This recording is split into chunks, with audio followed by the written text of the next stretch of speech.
What if the whole point of life wasn't some grand spiritual quest or about following a strict set of duties, but just being happy, right here, right now? Today we're jumping into the Cārvāka school, one of the most revolutionary and honestly provocative philosophies to ever come out of ancient India. I mean, it's the question, isn't it? What are we all doing here? What's the ultimate goal? Is it about duty, building wealth, reaching some kind of spiritual enlightenment? Well, the Cārvāka school had a very direct and, for its time, a pretty stunning answer.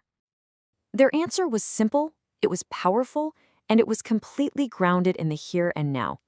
Yava jivet sukham jivet. As long as you live, live happily.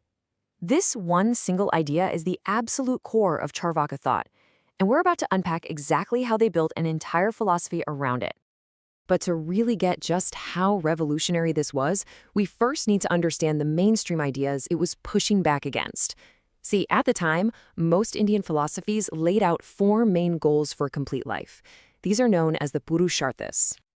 This framework was kind of like a roadmap for a well-lived life. It starts with Dharma, that's all about virtue and doing your duty. Then comes Artha, acquiring wealth and resources. After that, you've got Kāma, the enjoyment of life's pleasures.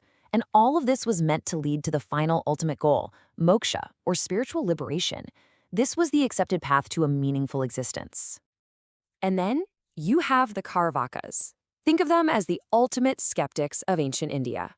They were a materialist school, which means they argued that the physical world is all there is. Their entire philosophy was built on one simple rule. If you can't perceive it with your senses, it just isn't real. No invisible heavens, no souls, no rebirth. This was their golden rule, their litmus test for any and all claims. If you can't see it, touch it, or hear it, you simply cannot accept it as truth. And when you apply this one simple rule, well, that's when that traditional four-part framework really starts to crumble. So what happens when you apply the strict show me the evidence rule to those four traditional goals? Well, things get very interesting very fast. Let's start with what gets thrown out completely. First up, Dhamma. It's out of here. The Cārvāka logic here is pretty ruthless. Concepts like virtue, sin, heaven, hell, all of it is based on things that can't be perceived. They basically asked, hold on, you want me to suffer now through fasting or painful rituals for the promise of a reward in some imaginary afterlife? To them, it was just a completely illogical bargain.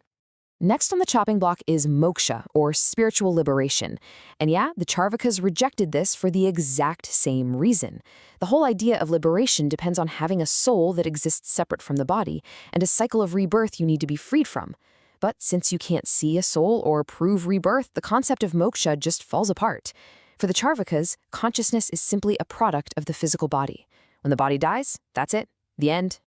So, with Dharma and Mokṣa dismissed as unprovable fantasies, we're left with two goals that are firmly planted in the material world: Artha, wealth, and Kāma, pleasure.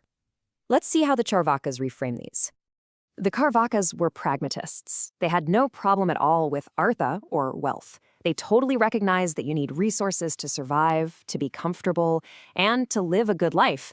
But, and this is the key, wealth is not the end goal. It's just a tool. It's a means to achieve what they saw as the only real purpose of life.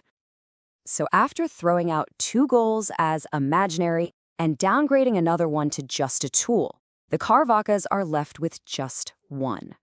One single, solitary, true purpose for human existence. And that single true goal is Kāma, pleasure, happiness, and the simple enjoyment of life. This is the radical heart of their philosophy. They took what was traditionally seen as the lowest of the four goals and lifted it up to be the only one that truly matters. So why is Kāma the only one that makes the cut? Well, because it's the only one that perfectly aligns with their golden rule.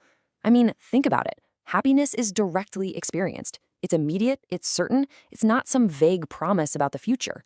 And the drive to seek pleasure and avoid pain is just a natural, tangible instinct we all have. It's undeniably real. Now, it's really crucial to understand this isn't a call for just reckless indulgence. The Cārvākas were all about intelligent enjoyment. They understood that real-world actions have real-world consequences. For instance, stealing might bring a moment of pleasure, but the long-term pain of getting caught and shunned by society far outweighs it. Theirs was a pursuit of sustainable, long-term happiness, not just quick, fleeting thrills. Okay, so let's put it all together. When you run the 4 traditional goals through that Cārvāka filter of if you can't perceive it, it isn't real, this is what you get. Dharma and Mokṣa are rejected because they rely on unseen stuff. Artha is kept, but it's downgraded to just a useful tool.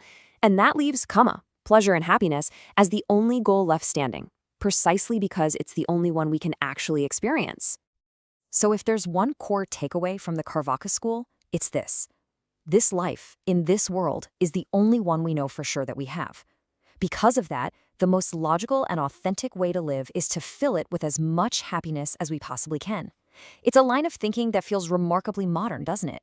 It echoes a lot of what you might hear in secular humanism or scientific empiricism today.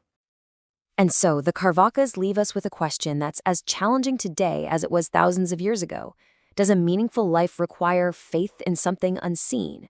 Or is the pursuit of happiness in this tangible, material world more than enough? It's a profound question and definitely one worth pondering. Thanks for joining me for this one.